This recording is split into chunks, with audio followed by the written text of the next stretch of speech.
ازيكم عاملين ايه يا اخوات وحبايبي؟ يا رب تكونوا بخير. النهارده يا جماعه جايه لكم بفيديو جديد ان شاء الله هيعجبكم جدا، بس اللي اول مره يشوف قناتي ينزل يشترك فيها ويفعل الجرس عشان يوصله كل جديد.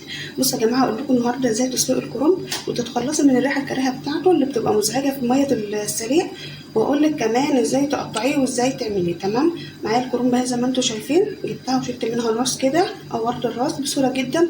بحب يا جماعه الكرنب لازم يكون كده مفرغ من جوه، ما يبقاش مكتوم، لان بحب الورق بتاعها يكون رقيق مش يبقى تخين. تمام؟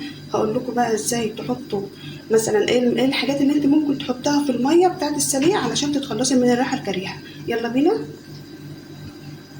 بصوا يا جماعه، انا حطيت حله على النار فيها ميه لازم تسخن كويس جدا. وبعد كده هوطي عليها، اول ما تحس ان هي غلت هوطي عليها واحط عليها شويه ملح ابيض وشويه من الكمون،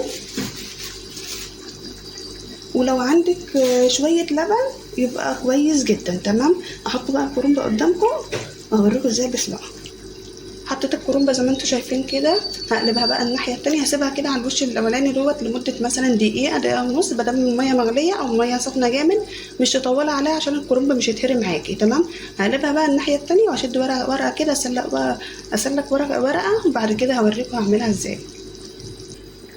بصوا حبايبي، كده قلبتها الناحيه التانية، هشد بقى ورقه ورقه كده، خلاص اتسلقت معايا زي ما انتم شايفين. الورق خلاص، تحس ان هو اتسلق خالص.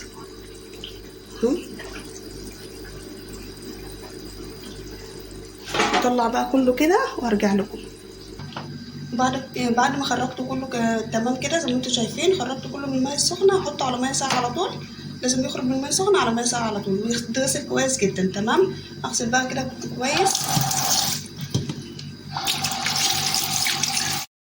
بعد ما غسلته كويس جدا يا جماعه زي ما انتم شايفين كده، مسكت بقى ورقه ورقه، شلت العرق اللي فيها وقطعته بالشكل اللي انتم شايفينه ده. لو عجبكم بقى الطريقه اعملوا لايك للفيديو، واللي اول مره يشوف في قناتي يعمل اشتراك للقناه ويفعل الجرس عشان يوصل له كل جديد. باي باي.